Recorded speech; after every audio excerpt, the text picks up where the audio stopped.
Vamos a hablar de algunas técnicas que son útiles cuando se lleva a cabo una entrevista con un niño, niña o adolescente o se toma una declaración. Las técnicas realmente pueden ser utilizadas con diferentes propósitos en diferentes momentos. Yo voy a hablar de ellas de manera general e iremos viendo como algunos ejemplos de aplicación de cada una.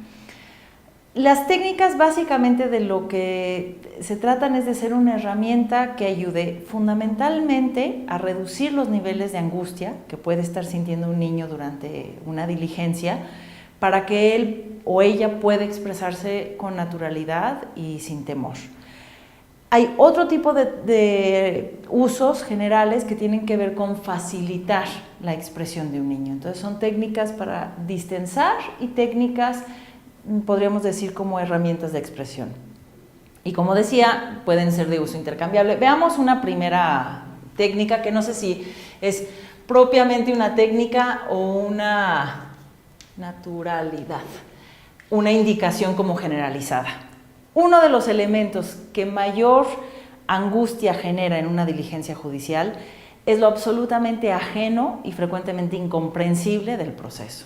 O sea, un niño o una niña entra a un espacio que no se parece a ningún espacio donde ha estado, donde todo lo que ve le habla de institucionalidad, de cosas que no comprende y que le pueden causar mucho temor. Entonces, un primer principio es tratar de naturalizar el espacio y la interacción con el niño en la mayor medida de lo posible. Que básicamente esto significa, y que cuestiones que a veces se contraponen a cómo suelen ser los procedimientos judiciales, dispensar de toda formalidad. Si la gente se puede hablar de tú, si se puede hablar sonriendo y mostrándose amable y un poco despreocupado, eso ayuda enormemente al niño a sentirse más relajado. Otro elemento tiene que ver con la humanización del adulto.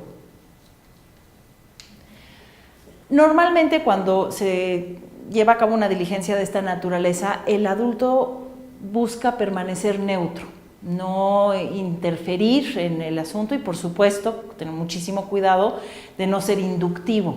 Pero esto no significa que el adulto deja de ser humano, deja de ser una persona. Tenemos que procurar que el niño se sienta que está hablando con un ser humano y no con una institución o con un representante de aquellas cosas que le pueden causar mucho temor. Entonces, esto significa cosas tan simples como reconocerse a uno mismo dentro del escenario.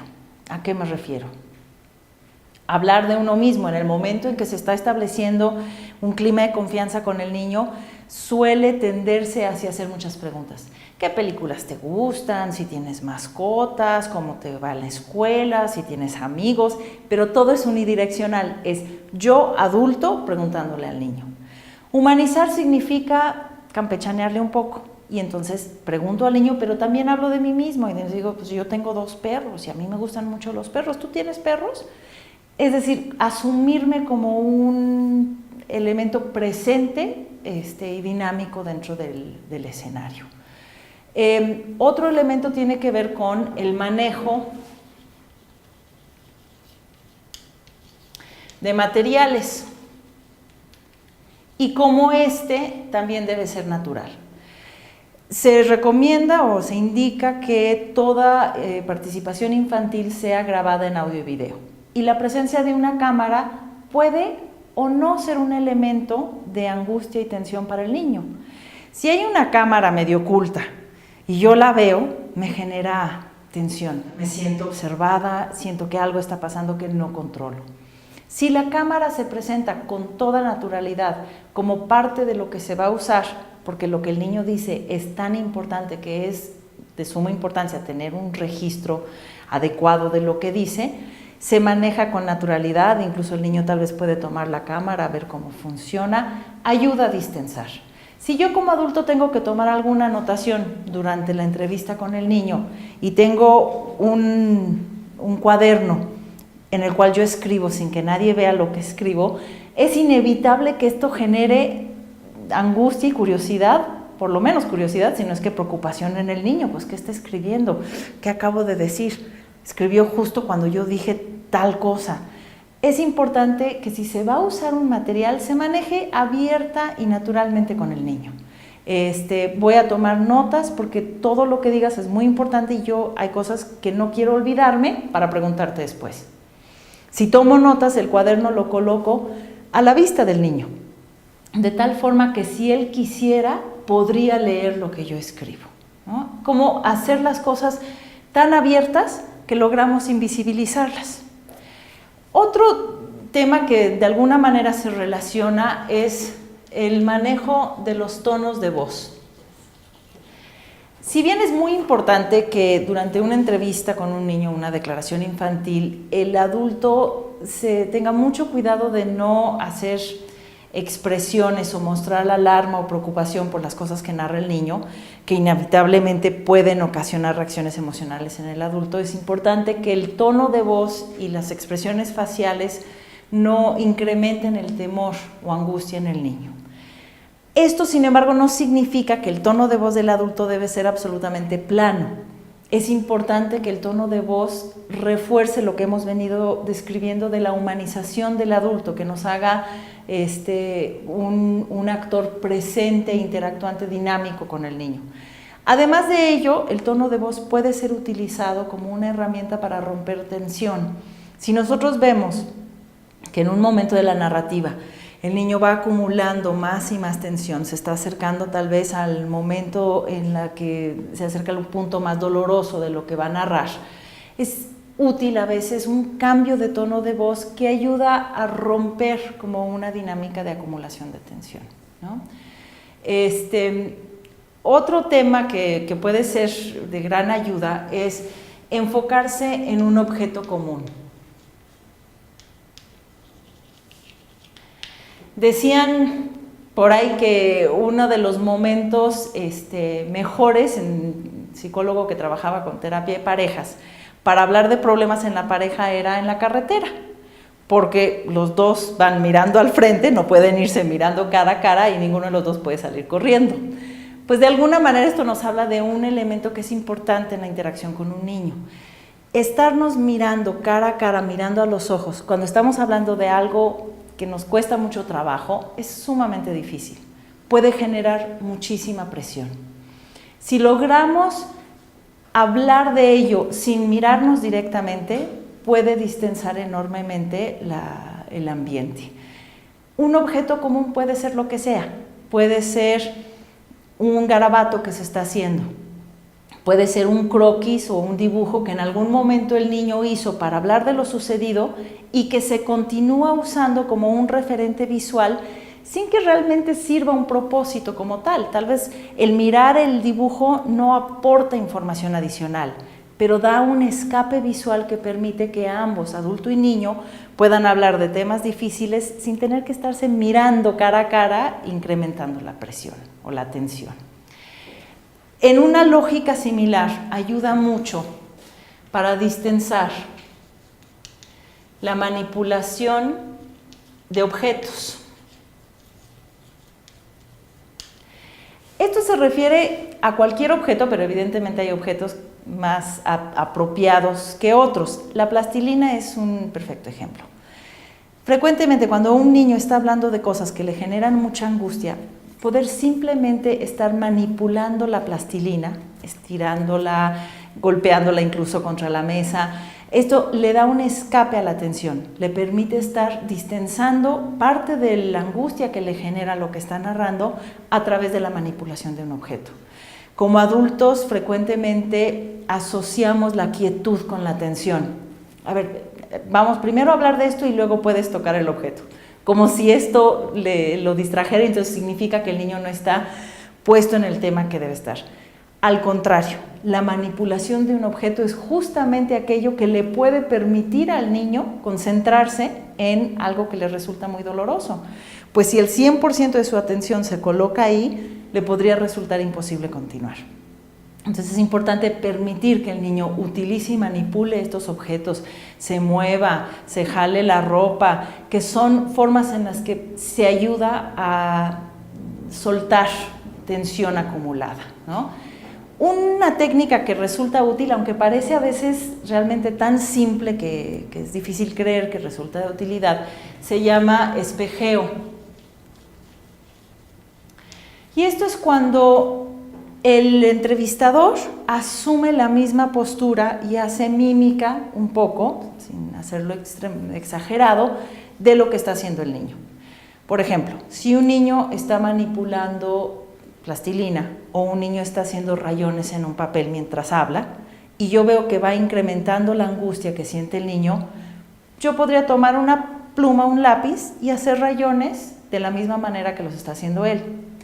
No se trata de hacer una mímica evidente en donde el niño se sienta extrañado por lo que está sucediendo, sino de sutilmente hacer una especie de acompañamiento visual corporal. Y esto curiosamente genera en el niño o la niña o el adolescente una sensación de empatía que ayuda a distensar.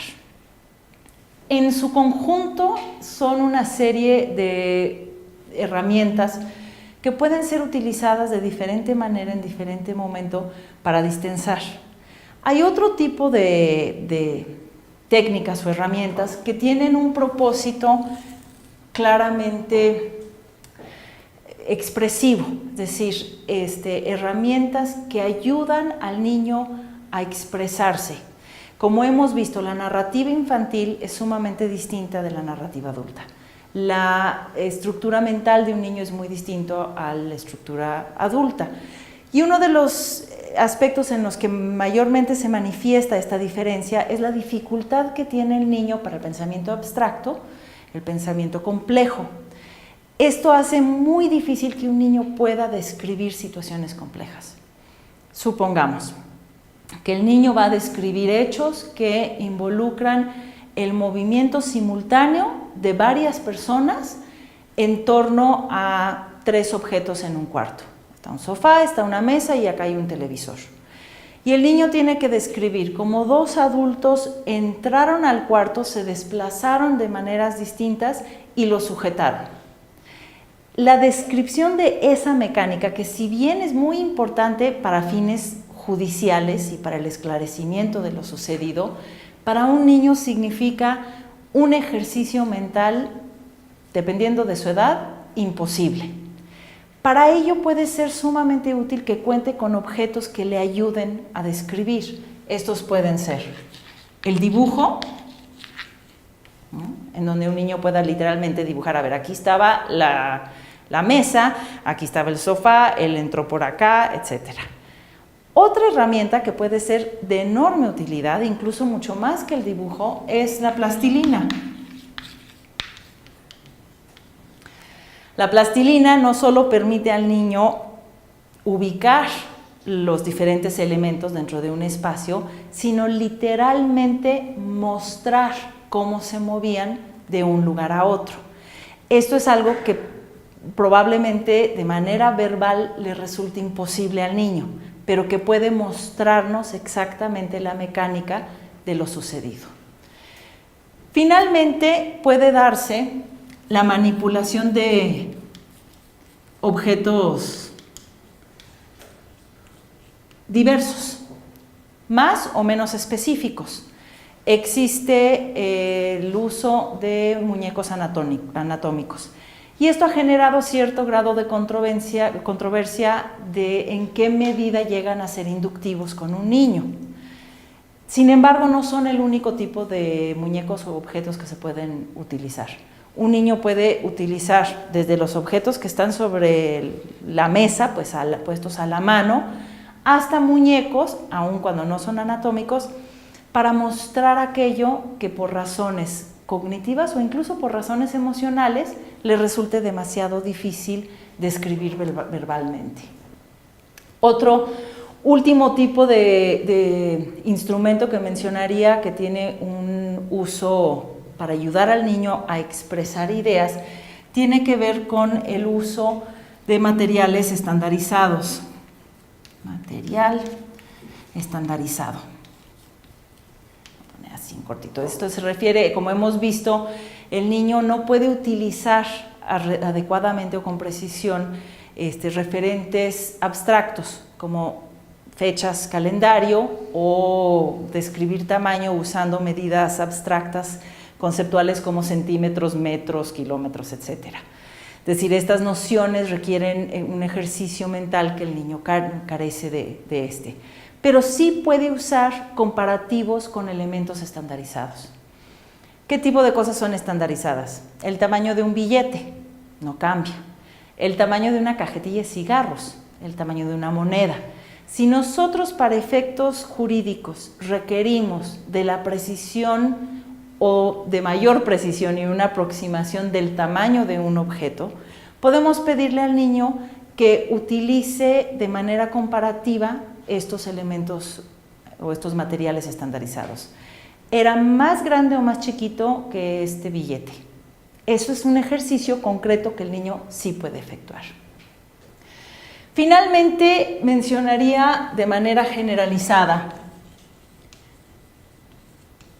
y que es algo que se verá con mayor precisión a través del curso,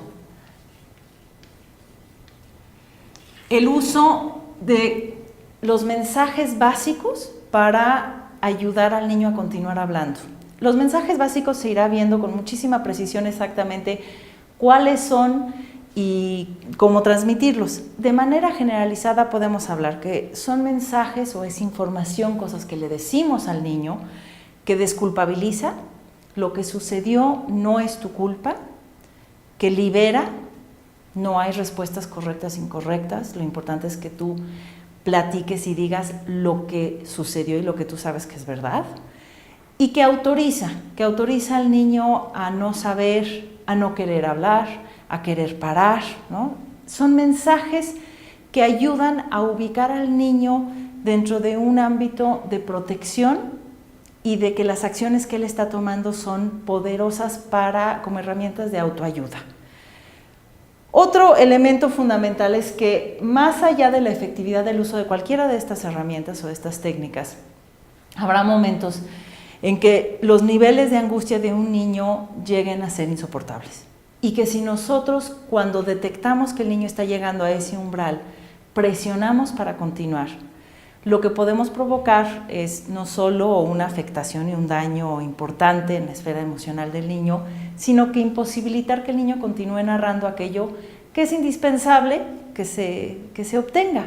Entonces, una estrategia paraguas es que cuando nos enfrentamos con paredes emocionales, en donde el niño ya no puede continuar, si buscamos sutilmente trascenderlas y encontramos mayor resistencia, es necesario rodear y retomar por otro lado. Parar. ¿Quieres un vaso de agua? Tomamos un descanso, cambiar el tema, romper la dinámica de acumulación de angustia, darle un respiro al niño y poder retomar el tema desde un lugar distinto a donde se estaba llegando a ese punto, ¿no? Nuevamente, son una serie de técnicas útiles, junto con muchas otras, que incluso cada individuo va desarrollando en habilidades que puede tener de interacción con niños, y que cada una de ellas puede tener propósitos distintos, pero que en general sirven para facilitar la comunicación y, sobre todo, liberar la expresión de un niño sin temor.